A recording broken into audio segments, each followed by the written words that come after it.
Opajobi. I'm a graduate of Max-Migold Training Center. I graduated in the year 2020, and Max-Migold has been an excellent training for me. I went through this training, transitioning from an architect to a facility manager, and I totally enjoyed every bit of the training. It's so impactful. It went down to the list, to the bits of everything I need to know as a facility manager, and it has helped my career. Right now, I've gotten a job from NI facility facility that I'm currently managing as a facility manager, and I so enjoyed the training, the team. I got to know about Max-Migold in year 2020 when they put up some flyers on an e-flyer. I saw an e-flyer that talked about facility management training, and it's something I've always shown interest. I've been looking out for what I can do differently as an architect to build myself and add value to myself. Then I got to know about Max-Migold. I followed through, and I had a 2 days free training session with Max-Migold, and from there I got so much interest in building my career as a facility manager, and they have helped me. I've gone through the full training.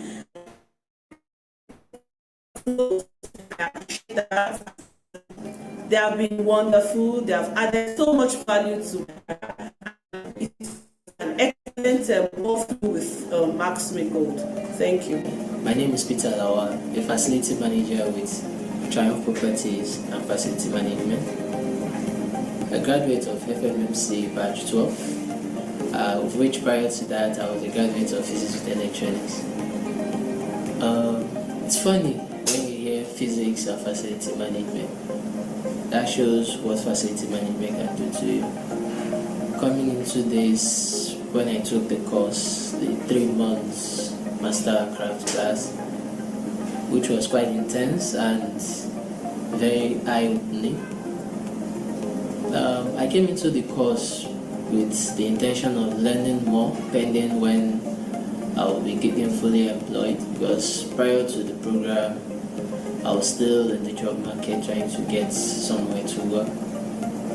So fast forward to the class, I went through a lot, and this kind of broadened my perspective to the everyday activities and everyday objects I see around me. There are opportunities, there are all these things matter, right from the fabric of the material used in painting, decorating, even right off the dust on the table, cleaning. Hello, my name is Amaka Anasi, and before the facility management diploma, Mastercraft diploma, I was working in the Lagoon School as a facility manager. I heard about the diploma and I attended the free training first because I wasn't sure if I wanted to do the diploma. So the free training convinced me that this was it. So I registered for the diploma.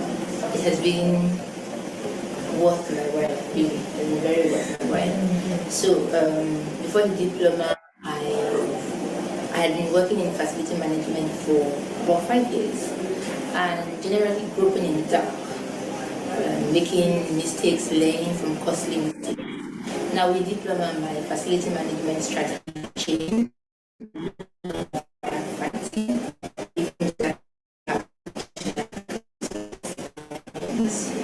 But now I know, okay, so I have different maintenance strategies for different assets, and reach the pains before faults happen, which is the best way of practicing facility management. Then also, I know that some of my colleagues, some of my classmates in diploma have gotten promotions or pay rises, and you want to have that too. And also, through the training, I've been exposed. In fact, I'm still being exposed. I contribute and I learn. by being part of the alumni group, it's wonderful. There's a lot. I'm exposed to industry standards. You hear from other people who are wearing the same shoes as you're wearing, so you're not alone. It's big, that sense of community. And I want to thank Mr. Paul and the team of Max-Migold for the wonderful opportunity. And I encourage you to start the program. I work with Ministry of Foreign Affairs. I joined the Max-Migold in January 2022, and which is the diploma program. I enjoyed the program, both the field, practical. There is a practical we hold at Ikoyi. I forgot the name of the address. The plumbing practical. It was awesome and it helped me a lot to improve on at my own site. I started working in Ministry of Foreign Affairs since 2007, and from resident at Ikoyi to our training school at Badagry from 2012, and from there, since then, they tried to introduce Max-Migold to me, in which my organization see that from there I can still gain more experience to improve my career. And since when I joined in the area of registrar, asset register, I improve on it. In the area of procurement, I make sure that all our materials and everything is being kept safely. And in the area of maintaining the generator annually also, it helped me a lot. Both the cleaning of the environment, it was so awesome, and Max-Migold we still continue to be great, and we enjoy Mr. Paul, Mr. Emmanuel. I can't remember all our resource people. We really enjoy them, and I pray that God Almighty will continue to help them and will continue to promote the Max-Migold. Thank you. Mastercraft program started. I attended a training before, a free training before the Mastercraft program, and I told myself that it would make a lot of sense to do the Mastercraft program. And just my first day at the class, I learned a lot. It was like I wasn't even practicing facilities management all this while. I went home and I went home very fulfilled, and I told myself I have to do great starting this program. Before then, I didn't have I wasn't called for this interview, but I decided dropping my CV in some compliments. Then I got this interview, and when I got there, the way I related with people interviewing me, they really knew that I had a serious idea of what facilities management is all about. And before now, trust me, if I did that interview before the class had started, I don't think I would have gotten the job, because a lot of things I had learned from this place, contract management, facilities management in total, what it's all about and what it entails, brought me out and made me stand out in the interview process. I was able to tell them much about contract management. I was able to tell them much about KPIs and how to supervise and all of that, and how to manage a building and how to manage facilities in the building and what to look out for. And they were very, very, very, very impressed with my section. I'm 100% sure it was due to the few lectures, because I've not even gone so far in Mastercraft program when I went for this interview. But the few things I've learned in the class got me all the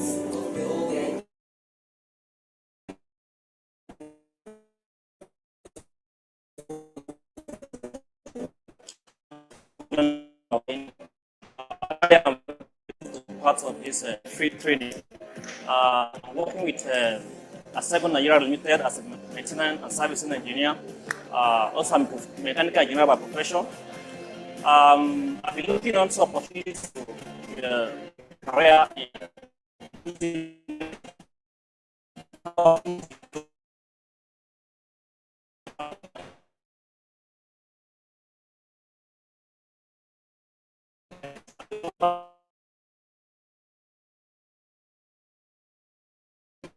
not learned before. And Mr. Paul is a very wonderful lecturer and also a mentor to say, because what I've downloaded into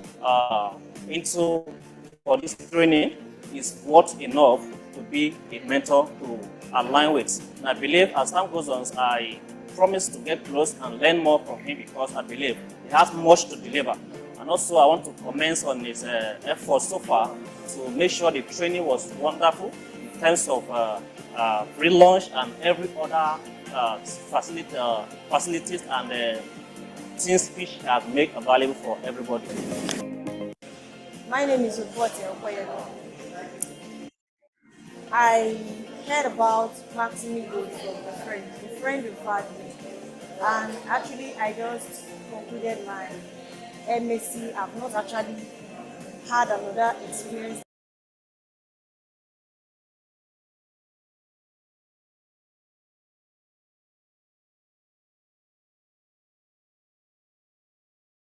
As and more of it. And for the speaker, it was very fantastic. He got everybody wow, really made good points, and he changed the idea and thought into very effective. And referring people, I think he has actually brought out the positivity for you to want to tell people about what you have learned, which I believe you want to motivate people to come and do better. My name is Anayo Victor Waboa. I work with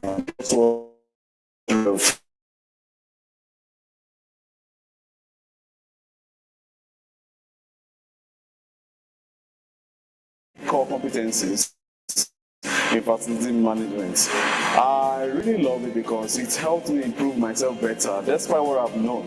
And there are still new developments, still new process to the way you carry out facility management procedures in your workplace. I was opportunity to ask a lot of questions and get a lot of answers to my questions and these questions and these answers will rather help me perform better at my work. Yes, for Erubami, I've known him for a while now. I really love it because it's helped me improve myself better. Despite what I've talked about a few things concerning facility development and my process, and I really appreciate you for such an opportunity. Despite not paying procedures in your workplace, I was so much value.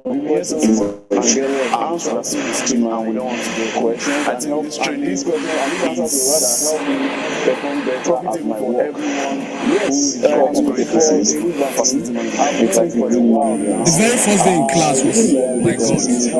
wow, you know, the knowledge.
right, good afternoon, everyone. Thank you for waiting and thank you for joining today's lunch hour. My name is Mrs. Elizabeth Emekwa, and I will be taking you on today's the anatomy of a failed facility.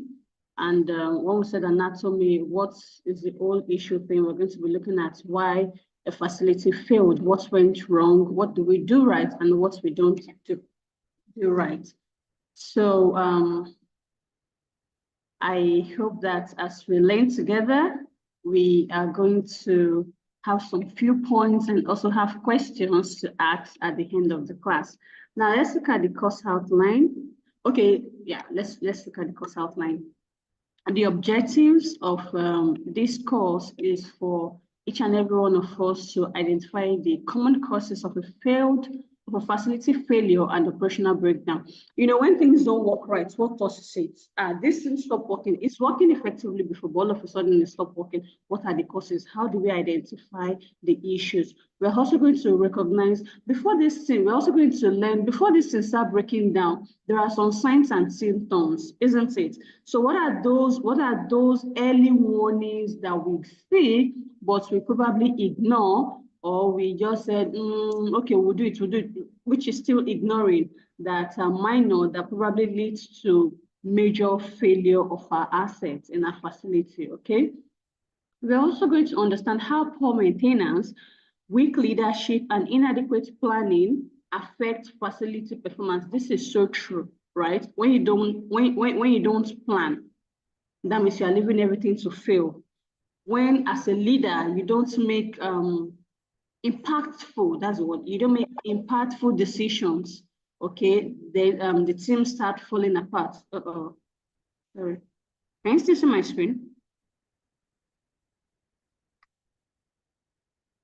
Okay, yes, then the team start, okay, thank you. Then the team start falling apart. Then what does this, how does this disturb? It totally disrupts the functions of the facility, okay? Your performance, everything start going down. Even if you are working so hard, you see that team A is having another objective, team B is having another objective in the same facility. That is when weak leadership and inadequate planning, that's what it causes, okay? Analyze failure using root cause analysis and performance, okay? What could be the issue? Okay, let's check. The last time we had this issue, how did we solve this? What was the cause? What was the cause? You know, that is where data, you already have your data of how to prevent this thing. Okay, it happened, or there are some things that occur. Maybe it's not even maintenance. I didn't know your maintenance, but it just happened. Then you have your root cause analysis. When this thing happened, how did we look into it? What are those things we do differently that made it work? Okay, we're going to talk about that also. We're going to talk about developing proactive strategies to improve reliability, resilience, safety, and occupant satisfaction. You know, in all this, in FM, we serve people. Be it in the bank, be it in the hospital, be it in a residential area, commercial area, we are all working with people. So all these things we do is the satisfaction of the people that is very important. So when the people we are serving is not satisfied, how does our work, how does that rate us, okay? So that's the objective of this course. The first thing we're going to look at is what does a failed facility looks like? A failed facility, let's imagine. A failed facility, what can it look like? A rundown space, right? Where nothing is working. The buildings are old, there is no maintenance, the generators are not working function properly, the lights, the bulbs, they are no longer, they can't be replaced, they're not working and nothing is happening. You know, a failed facility is just somewhere, maybe people still use it, okay, but nothing functions. You try to switch on the lights, is another switch that is controlling another room, the same switch is controlling another room, something else is not working properly, or you try to pick up, where nothing at all is working as it should. Now, Now, before we get to this stage, before we get to a failed facility, what are those signs and symptoms of that occurs? Let me use, for example, AC. You notice that the AC that is supposed to be blowing cool and all that is not even blowing at all. The other unit is not working. What could have happened? What did you check? When last was this serviced, right? Oh, this AC was serviced on the 18th of August, for example. Okay, if it was serviced on the 18th of August and this is 20th of August, why is it blowing this? Or before we even get to the total failure of this thing stopped working, all these assets that we have, they give us signs. It could be a warning that just check for gas. It could be a sign of maybe there's no proper hair at the back. Sometimes you see light flicking. When this light is flicking, what is going on? Is it that the choke is bad? Is it that there's one light that is bad? There are a lot of signs that we see, but sometimes we ignore them. And when we ignore them, what happens? They say everything starts depreciating, everything starts falling apart. Before you know, we'll fix it. Or maybe you now have to go and remove light from another place to fix it in another place just because this is office area, that place is store. Store does not need light. Every now and then we start picking things from different places to fix in different places. Now, frequent equipment breakdown disrupt normal operations and increase maintenance costs. This is also one of it. Why should our equipment break down when services are carried out, when preventive maintenance are carried out? Just like the AC that I mentioned earlier, if you've ensured that if you've carried out your proper servicing for your AC, you will not have issues. But if you did not, it will keep breaking down every now and then. And when it breaks down, what happens? You have to buy more. You have to repair. Now you are doing more of reactive rather than preventive. Your maintenance costs are going higher. Maybe in a year, you already budget for the water treatment area and other, you already budget maybe 5 million naira. But alongside with an intention that you will be doing your proper preventive maintenance plan on all of these assets. But if you don't do it, what's going to happen? Operational cost is going to increase. Recurring occupant complaint indicates deeper service or performance issues. When your occupants come and say, oh, my door is broken. This same door, okay, somebody went to check it and then the door is still broken. Then you need to sit back and check, what are we doing? The services we are rendering, the repair we are doing. Sometimes some things need replacement. You've tried to fix something more than 5 times and it's still not working. Are you supposed to just leave it like that? Maybe you can manage it too because we've done all we should. No, you did not do all you could. In our facility, when we start seeing when we start seeing our assets, when we start seeing our assets, they are not as brilliant, they're not as sharp, they're not as effective as it should be, then that is a sign. This machine, when it's working, it doesn't make sound. All of a sudden, this machine starts making sound. That is a warning to you that that machine is going to pack up, or that machine is already packing up. Then what should you do? Don't even wait for the machine to start packing up before you start putting in your preventive maintenance plan. Safety incident and compliance gaps exposes weakness in facility control. How does safety incident and compliance gap? Okay, this is what we need to do. We already know what we need to do, but we don't do it. For example, before you work in a confined space, you need to fill up your permits to work, right? You need to fill up your work safety, job safety analysis. You need to fill all your documents. But if all these things are not filled properly, are not detailed, that I'm going to go into this place, they will tell you, that is too, yes, but ensure that all of these safety incidents are properly documented. All of this, before you can do this, you have to do that. If not, that means your facility is exposed to anything at any time. Rising costs to declining performance signal, rising costs to declining performance signal and unhealthy facility system. So whenever we see things that normally, this is not how this is supposed to be. But the moment we choose to ignore it, that is the moment we choose failure in our facility. For example, proper documentations. We talked earlier about operational costs. Maintenance cost. When you already have a budget, but you have to spend more because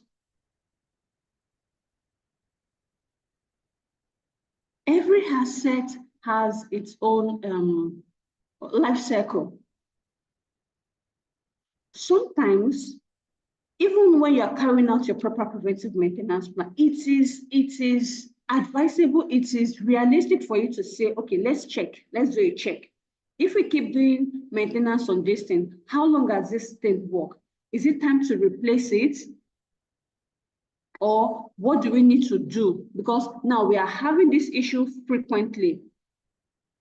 When you are carrying out a service and the service keeps failing, especially for a particular one or two assets, and you keep telling your users, oh, we are very sorry, we are working on it. Oh, we are very, every 3 days. That is a sign of failure, if failure in your facility, okay? Now, here again, we talk about understanding the difference between isolated incident and systematic failure.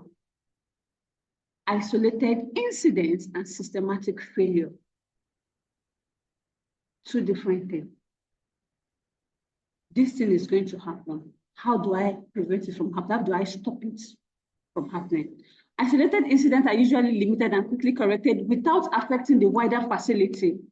How do I stop this thing? My generator, for example, we are all on gen, right?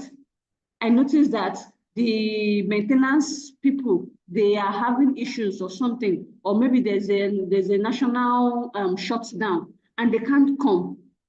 There's not been lights. For me to prevent any incident, I have residents in 22-story building. Will I tell them to use the staircase? No. For me to prevent incidents, what do I need? What plan do I need to put quickly so that it does not even cause a cluster, a whole disaster in the entire facility? An immediate plan, an immediate corrective plan, an immediate corrective action that you put to prevent a total disaster or a total complaint for the whole facility. Systematic failure involves recurring problems across multiple areas or processes. Recurring, just like what I mentioned earlier, recurring problem. This is has happened before, it's happening again. What is happening? The system keeps shutting down. The system keeps shutting down. That is a systematic failure. Now, is it for you to keep repairing it? Today you are changing the screw, tomorrow you are changing the nuts, next tomorrow you are changing, or for you to replace it, or what is even the old issue? Okay, repeated breakdown often indicates deeper management or operational weakness, just what I've mentioned earlier. It keeps breaking down. Why does it keep breaking down? What could be the issue? Is it that what they are fixing, they are not fixing it well? Is it that it does not even need fixing, it needs replacement? It indicates deeper management or operational weaknesses. Is it that the people fixing it are not capable? Again, patterns in incidents and complaints help identify systematic problems. For example, leakage. Let me use leakage. Every now and then, we keep having leakage issue. What is the problem? How can we ensure that this thing is resolved and is resolved once? Recognizing the difference ensures the right level of corrective action. Recognizing the difference ensures the right level of corrective action is taken. Now, when you know when to quickly put in a corrective action, okay, and to prevent complete failure, it is very important. So when you know the difference between when to isolate an incident so that you'll be able to, or when to prevent a systematic failure, is very important. We should not wait to get to a systematic failure. Now, for us not to get to a systematic failure is something it keeps breaking down. For us not to get to that action, to that point, what do we need to do? Ensure that your corrective actions are put in place. Ensure that there is a backup plan. Oh, I'm going to do this thing. Before I do this thing, I have to make sure that this works. Even if you are sure that there's your backup plan, always check that backup plan. That when Jack, this thing is ready to respond. Okay. Poor maintenance, inadequate funding, and deferred repairs. Poor maintenance. Deferred maintenance allow minor defects to develop into major failure. How does what is deferred maintenance in the first place? Oh, I noticed that this socket is not working, right? Sometimes it might not be your fault. It might be your client. You've already mentioned it. You've put it in your what's it called now? In your Excel sheet. Oh, this thing is faulty. This is the cost. And when you're having your deferred maintenance log, for those who are FMMC students here and aspiring FMMC students, it's part of your project as well. So you would, a deferred maintenance log on an Excel, you identify the issue, the location, root cause analysis, the cost of repair, and then the status, date, hazards. If it's not fixed, when it's going to be fixed, you just keep putting the date. Now you've noticed this socket. It's a minor thing, right? Oh, it's just 1 out of 8. That socket maybe is the power socket, the big one or the small one, that probably lights are being tapped from there to every other socket.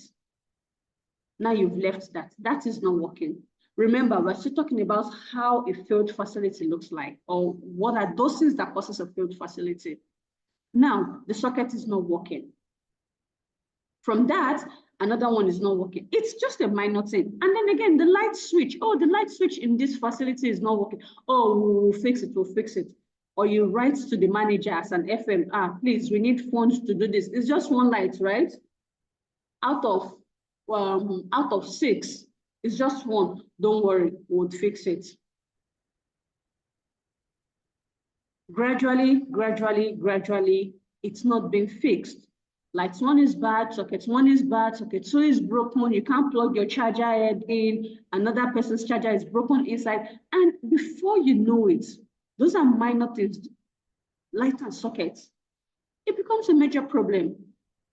You can't have space to charge your laptop because one person's laptop is broken inside there. You've reported a deferred maintenance log. There is no fund for it, inadequate funding. Oh, we don't have money for that now. That is very common in FM. I'll tell you what, you stop it. You stop it. If you can't run a business and run a business properly, then you should stop it. You should sit down and think, is this really what I want to do? Being an FM, being a facility manager is very taxing. You advise your clients sir, this is what we need to do. This is how it should be done. Let your client be the one to say, oh, no, don't do it. So that when the chips are down, you should be proud. And even when they say, no, don't do it, don't take no for an answer. 2 days later, this is what this thing has cost. Please, can we look into this? And before you know it, okay, you worry too much, or you are disturbing me. We have major, bigger things. They are always looking at the major, bigger things. But what about the small, small things that are frequently used? What about them? You see, say insufficient funding limits timely repairs, replacement, and improvement projects, just as I've explained. Oh, we need to get this thing done, is always the bigger project. What about the smaller things? A facility that is just newly built and there are snags. What about closing out the snags? Oh, it's just light, it's just paint. Oh, can't the facility fix it? The facility cannot fix it. Come and do your job. Okay, this is under the facility. And then because it's just little things. But what is it? What kind of reputation is giving you as a facility manager? Reactive maintenance increases downtime and long-term operational costs. Poor maintenance planning shortens asset life and reduces reliability. That's just it. Poor maintenance planning. You have a firefighting system. What's the machine? What's those big machine where you have your pumping machine, the hydrant? Yes, that's the word. Fire hydrant system. And you don't carry out a maintenance plan on it. Hello, what is going to happen? When there is a real fire, when you really need this thing and it's stuck, is it that, okay, because it's automatic now, is it that the engines, the battery, something is wrong? Because you've not started for a while. Or because it's been ignored, and after, over time, what happens to this thing? Oh, it's just. And before you know it, $1 million that was invested into getting this thing out there to ensure that the facility have the right equipment are not being used properly. Because I felt it is not, there is no proactive investment help prevent deterioration and costly emergencies. I know that this is what I should do. Let me put it into action. That's being proactive. Oh, this is why we should do this. In short, you don't even need to have a why before you get some things done. It is planned that every 3 months, we should carry out deep cleaning on all the ACs in the facility. Now, when this thing is being carried out, what are the process and procedures? How do we ensure that we captured everything that is being carried out? Let's not forget we have an asset register that tells us how many ACs we have, what and what those assets we are. Now, all these assets, that is why every facility manager, you must have an asset register. An asset register would help you to know everything you have in your facility. You visit it every now and then. You use your asset register to have your preventive maintenance plan. You have your scheduled versus your actual on a real life note. And when you see this, you're able to know that, oh, for this week, I've been able to carry out this. If tomorrow somebody says, show me evidence that you've been carrying out your inspection or your, your schedules, let it be seen. I was asking my team this morning, oh, you guys did not do inspection on this. And one was telling me, oh, we did inspection. It was when we were doing inspection. That was when we noticed that something is wrong with the generator. I said, where is the evidence? Show me the evidence. When we put out a proactive action on our items in our facility, you see that things happen to last longer. We pick up issues quickly. Even when there are no issues, what's the word? You check, you know. And that way, you can save your costs on something else entirely.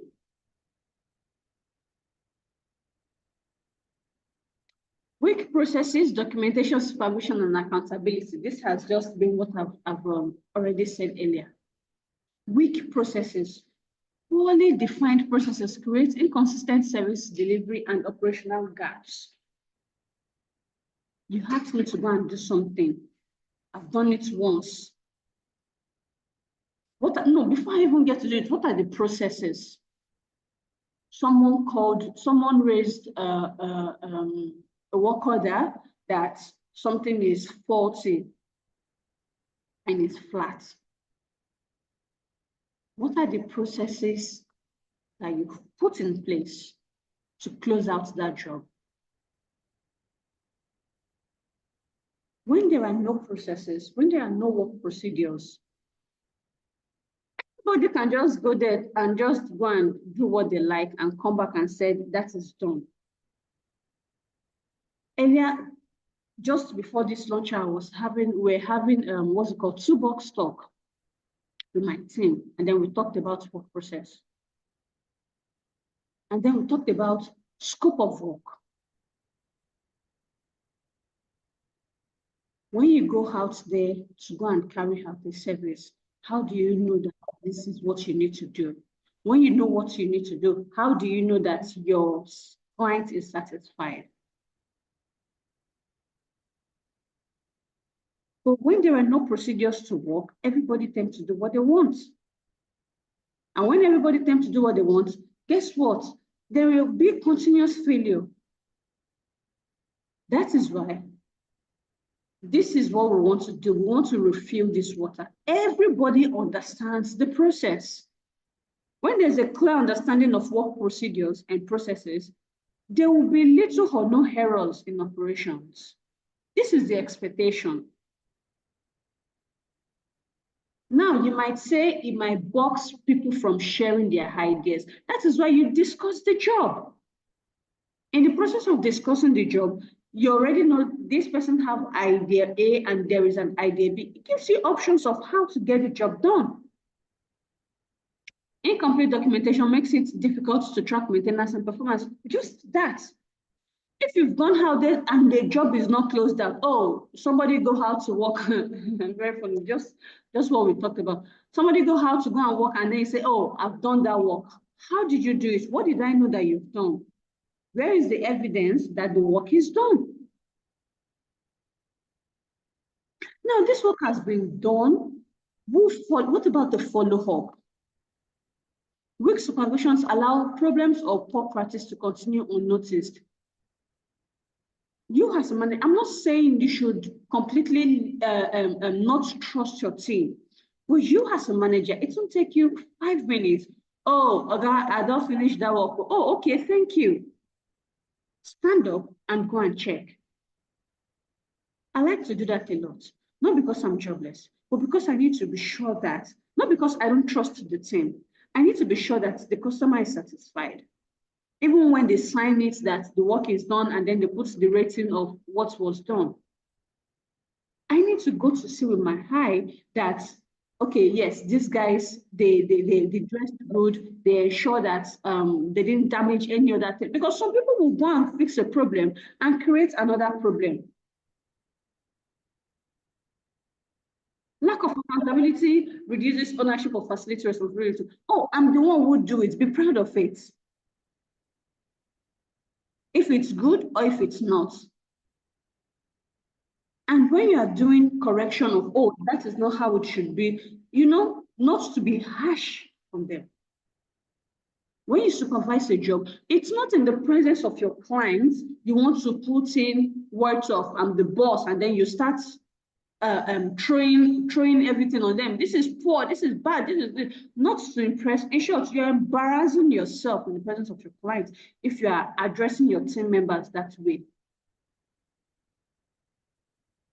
Clear procedures and responsibilities strengthens the overall facility performance. Just if it's clear, who is responsible?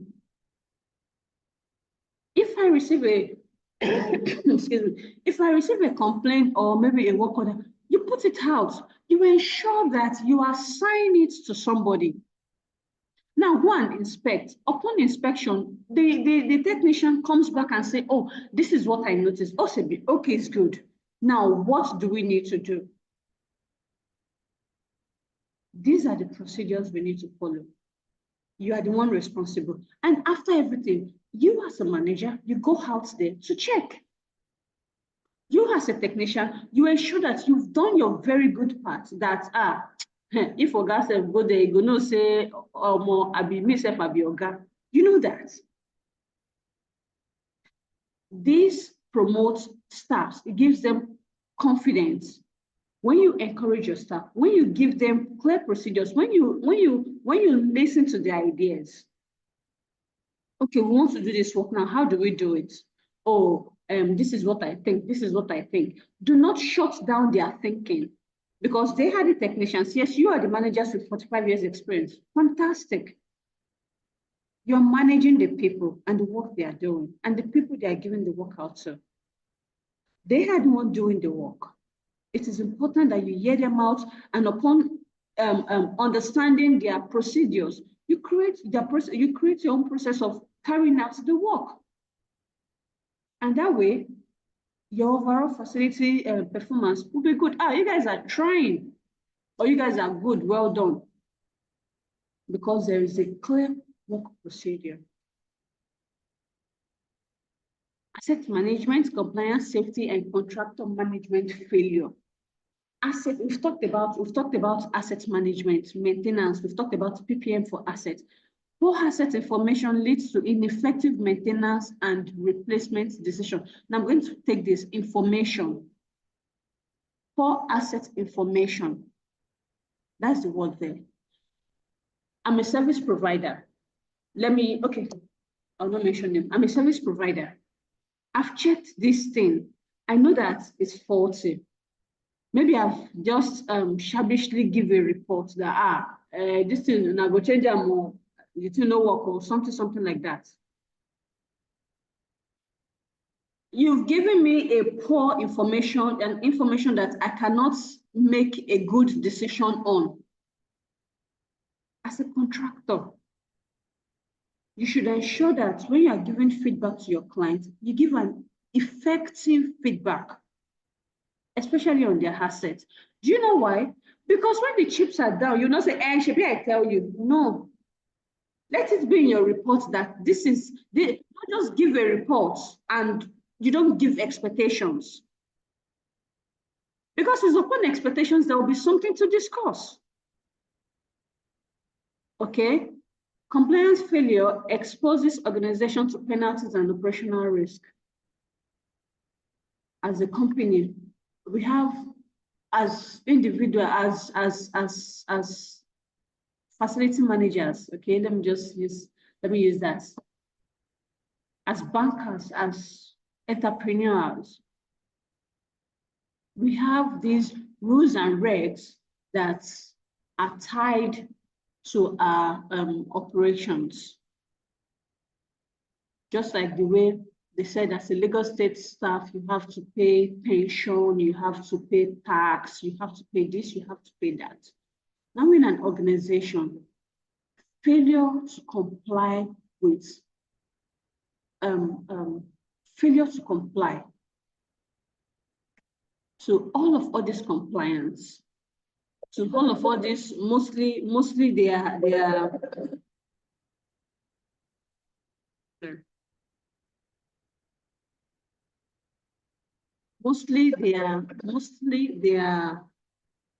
rules that helps us to guide our facility. Sure.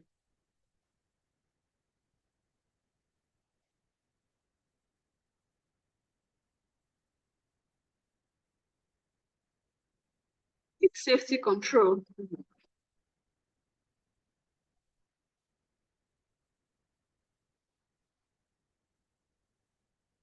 Quick Strict safety control increases the likelihood of incidents and injuries. Unsafe acts and an unsafe condition. They are two different things. In your workplace, talk it, practice it, talk it, show it, practice it. From the custodian to the manager, to the operational manager, to the security, there is risk in everything we do.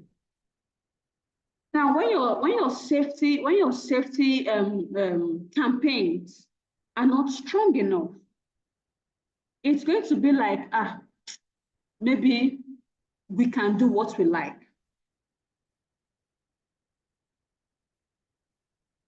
Are we together? It's not safe to play loud music in a work environment because it can cause ear damage, it can cause distraction, it can cause every other thing. It's not safe to leave the water dispenser running without, maybe you're fetching water or something, some water dispenser that you can just leave open without monitoring, because it can lead to water spillage and then they'll be slipping.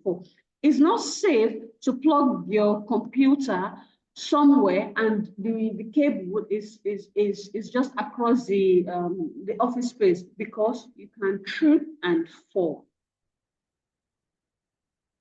These are simple safety precautions that we need to look out for,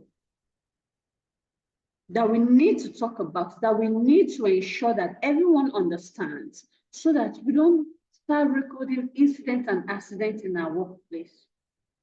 It's not safe that when you are doing your generator servicing or maintenance, or maybe the gen is working on something, and then you just go there. Maybe you need to close your eardrum. There's this earmuff. Ensure you use your earmuff. It's not safe to go into an electrical room. You want to check for power, or I don't know, life and neutral, whatever you're checking, and you're not properly kitted. You don't have your tester, you don't have your safety boots, you're just wearing a silpass or something. These are little but important safety precautions.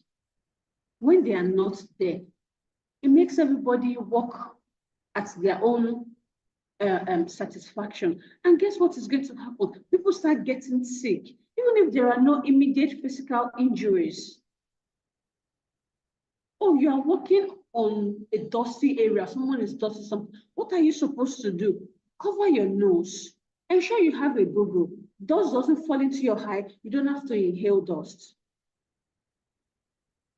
Because if you do that, you start having red and itchy eye, you start sneezing. That's a flu. So when these safety measures are not put in place, it causes incidents, it causes injury, it causes illnesses among our employees. Poor contractor management can reduce service quality and accountability. As a vendor, be on top of them, the services they are rendering. Don't just say, we've given elevator maintenance to company A and B, and then you are relaxed. And relax. This is when you even need to monitor what they are doing. You need to ensure that they are supposed to replace 3 bulbs. The bulbs in the elevators are not working. What's going on? Because I'll tell you what, they would be there, as they've stated in their SOP, that they would come 3 times a week, they will do this, they will do that. Who is monitoring, following up on what they are doing?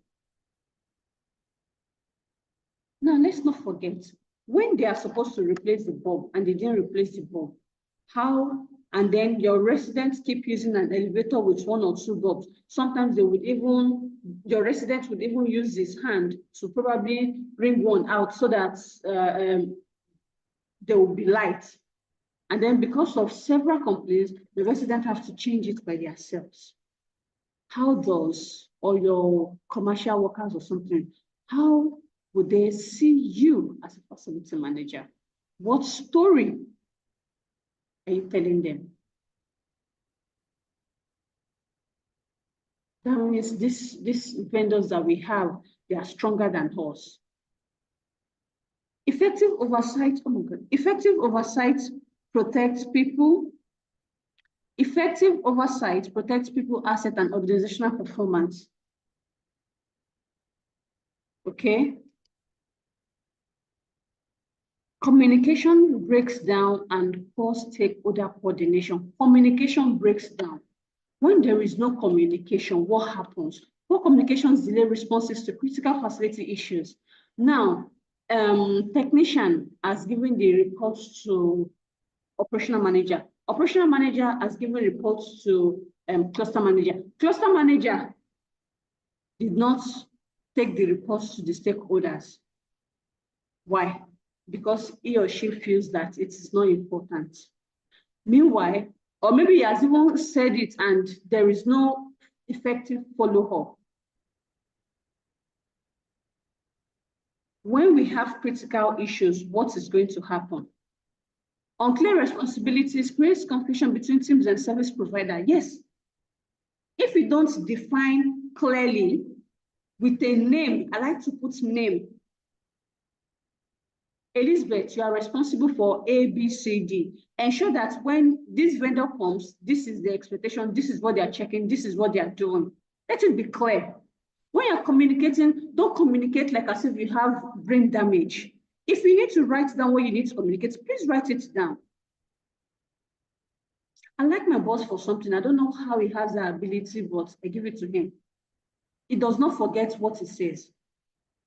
Oh, this is what I said. No, that is not what you said. This is what you said. Then it will take you back and show you what you said. Communication should not, in short, it is one of the major things that causes failure in facilities. Effective communication. You have a company that you're waiting on, and then you're calling them by name, by phone call. You're following up by WhatsApp or something. What about an email that can be tracked by anybody? Because WhatsApp, I can't come into your WhatsApp. When your stakeholders are not coordinated, when the lack of stakeholders coordination can result in duplicate or mixed activity. Occupant concerns may escalate when updates and feedback are not managed effectively. This occupant concerns may escalate. We are concerned that we are paying so much for light. You promised us that we'll pay so little, but now we are paying so much, and everyone keeps talking about it. You as a facility manager, you might not have the right answer immediately, but guess what? You can entertain them. You can speak with them. You can hear them out. The little idea that little one that you have, just put it out there to them. Show a level of concern. Okay, this is what we are doing. Give them a feedback. When you give them a feedback, okay, I think these people, they know what they are doing. At least. Hear them out on, that is not what you need to do. Take it back to your management team. This is what they are asking of. Strong communication involves collaboration, trust, and service delivery. It's just things. Sometimes we have fear of what would they do, what would happen. But the more we have fear of what your residents or your clients would say, the more we are giving them so much thought that we are not capable. Your clients request for something and there is no answer because you don't know the answer. How about you say, thank you for this question. We will get back to you on this. We are working on it. 1 hour, 2 hours, 3 hours. Oh, we did not forget your request. This is what we've done. It creates trust among we as a service provider and you as a customer. Using audits, KPIs, inspection, and incident data. Audit helps identify gaps in processes, compliance, and operational controls. When last did your company go for audit? The only audit that I know in most companies that would do is financial audit at the end of the year, or maybe every quarter you get your account statement. Let me see how much I've spent. But what about how much customer feedback? How much have we repaired this thing? What and what has done? How did we ensure that we meet up to the compliance? What about that? KPIs review trends, cost, reliability, response time, and service quality. How do we get that KPI? How do we even do our audit? Sometimes customer feedback.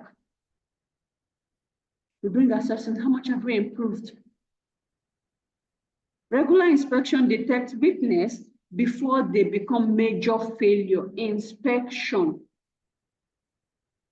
Routine inspection, it won't take 5 hours. You are supposed to work 8 hours a day, right? I mean, yes, 8 hours or 12 hours. 8 hours for 9 to 5, 8 to 5 workers. Whatever hours you're working, the kind of work you're doing, you have items that could get damaged. You have items that can break down. How do you check them? How do you ensure that these things are in right position, that when I need it immediately, it's going to work? How do you ensure that? How do you collect data of what is done and how often you've carried out this thing?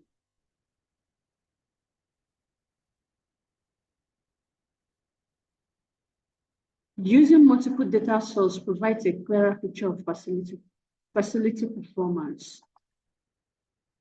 Multiple data source provides a clearer picture of facility performance.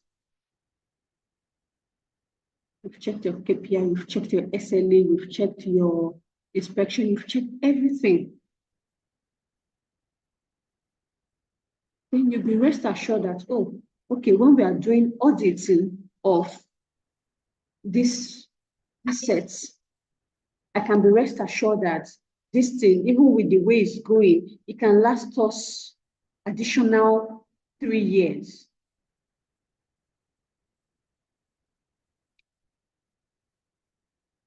Conducting root cause analysis and identifying corrective actions. Conducting root cause analysis. There is fault with this AC. We've serviced it, we've topped the gas, we've checked for leakage, we ensure that the motor roller is working, we ensure that you've checked everything. So what could be the problem? Root cause analysis, looking beyond the immediate problem and identifying why it's occurred. Or there's a particular breakdown, a breaker that keeps tripping off. Why does it keep tripping off? That is root cause. You went there to check what is causing this thing. You troubleshoot to identify. Use structured analysis to separate symptoms from underlying cause. Identify contributing factors involving people, process, equipment, and management. Develop corrective actions that prevent the problem from reoccurring. Monitor complete actions to confirm they delivered lasting improvement. Develop corrective actions to prevent the problem from reoccurring. Now, having done your root cause analysis, having know everything that is going on, okay, this is what is going on, this is how we need to fix it, this is what we need to do. Separate the symptoms from the underlying cause. Okay, this is how it used to work.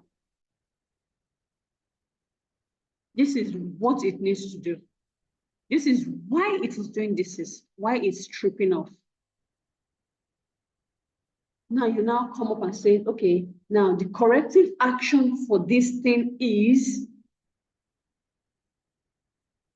we need to replace the breaker so that we don't keep having issues. So yesterday, a client called me and put up a problem, and I was like, okay, we'll send someone there. But that is not the first time this thing is happening. But guess what? Before we notice that this problem, we've already identified that there is going to be a problem with when those people were working with what these people are doing. We've put out corrective plans. Okay, this is what needs to be done when this happened. Now, when it starts happening, we have to tell the client, look at what went wrong. This was what we stated would go wrong. So it is very important. And when the corrective action is completely done, ensure that you go back to check. Check again. Monitor complete action by reconfirming the delivery lasting improvement. Just check again. Hope you are good. Get feedback.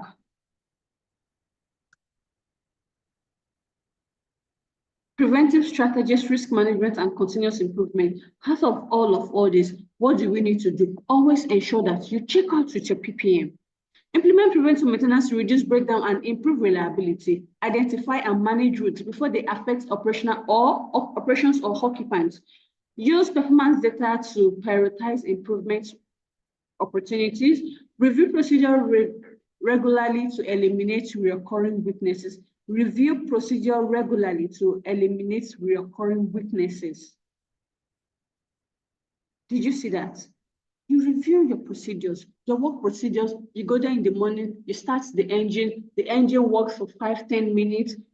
That's to warm up to ensure that everything is set. The fire hydrant is set. It can pick up at any time as when it's requested, both the electrical and the diesel or the battery, whichever one you have. You check the bolts, check the nuts, check that everything. Since you are working on a inspection checklist, we are carrying out our preventive maintenance plan.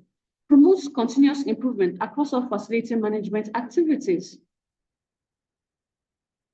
Don't just limit it to what you've been asked to check in your schedule. Sometimes take a bolder step.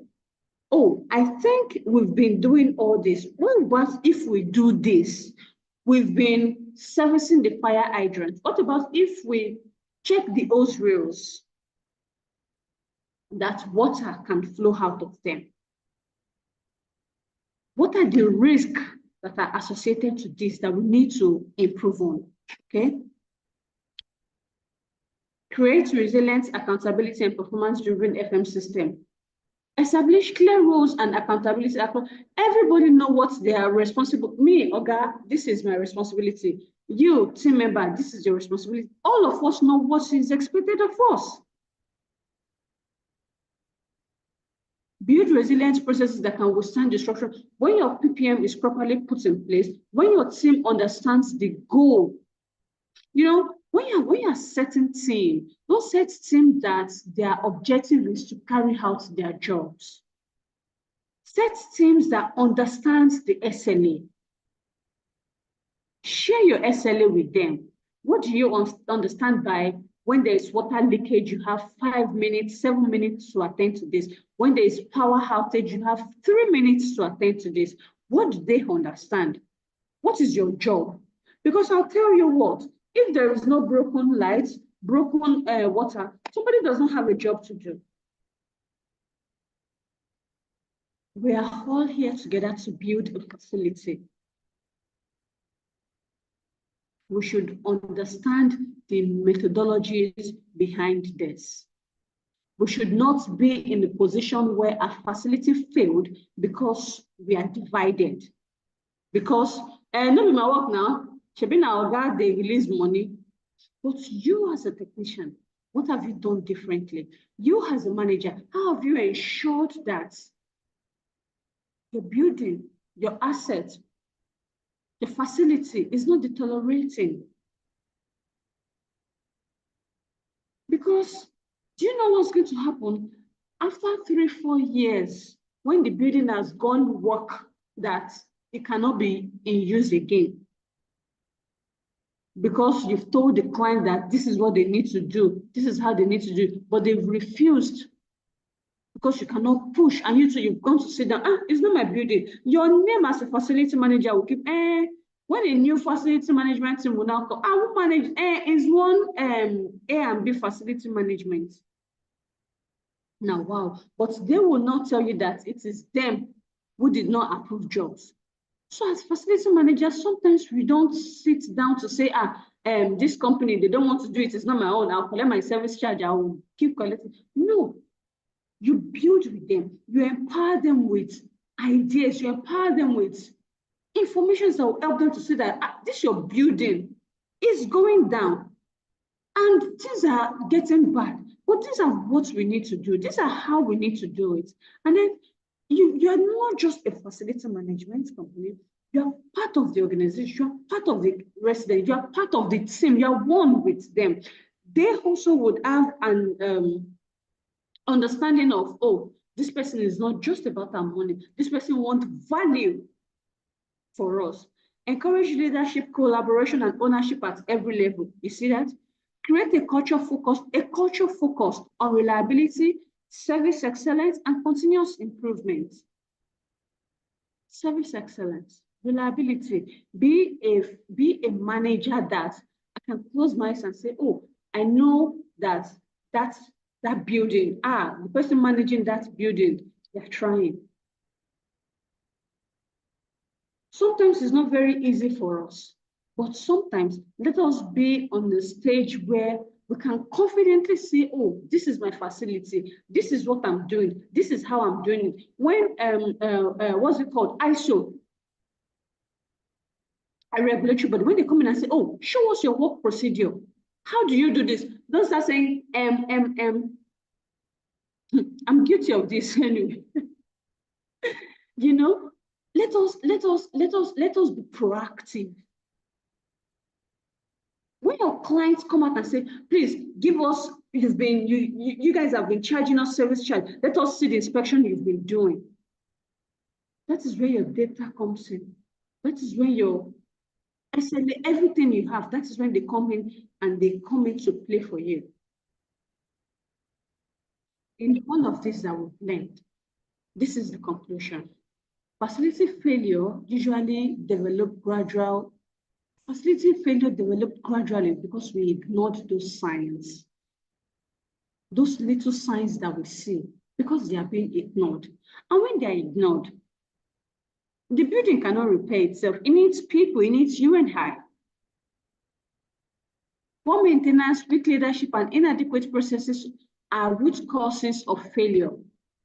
Poor maintenance and weak leadership, because you can't push, because you can't talk about it, because you're not bold enough, because it's not yours, because you can't set your leg on, this is how we need to do this work. Causes failure in the facility. Data inspection audits are root cause analysis that uncover real sources of problem. Preventive maintenance, accountability, and risk management improvements, reliability, and resilience. High-performing facilities are built through proactive leadership and continuous improvement. We all keep improving. Even you and I as individual, we don't have it all. Because if we have it all, lunch hour will not be doing lunch hour every day. You will not be using 1 hour of your time to listen to those speakers for lunch hour. You will not be thinking, why should I register for the next FMMC that is coming up on the 31st of August? So if you've not registered, my dear, this is just tip of the bug or of the ice. I don't know how they say that. As a facility manager, how do we continue to improve on ourselves? It's through training. This would not do. A proper training for knowledge acquisition is important. At this end, I'm going to say thank you for listening and good afternoon. Marcella, over to you.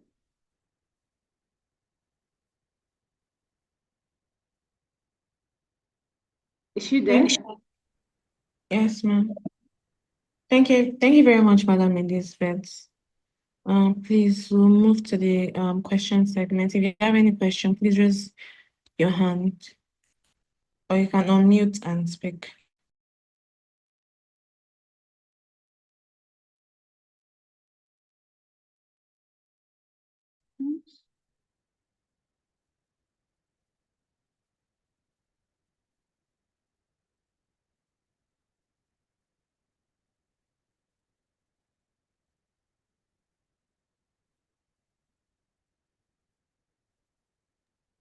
Okay, since there's no question, thank you everyone for joining today's lunch hour. Thank you very much, Madam Elizabeth, for the teaching. Thank See you. you same time next week. Bye. Bye.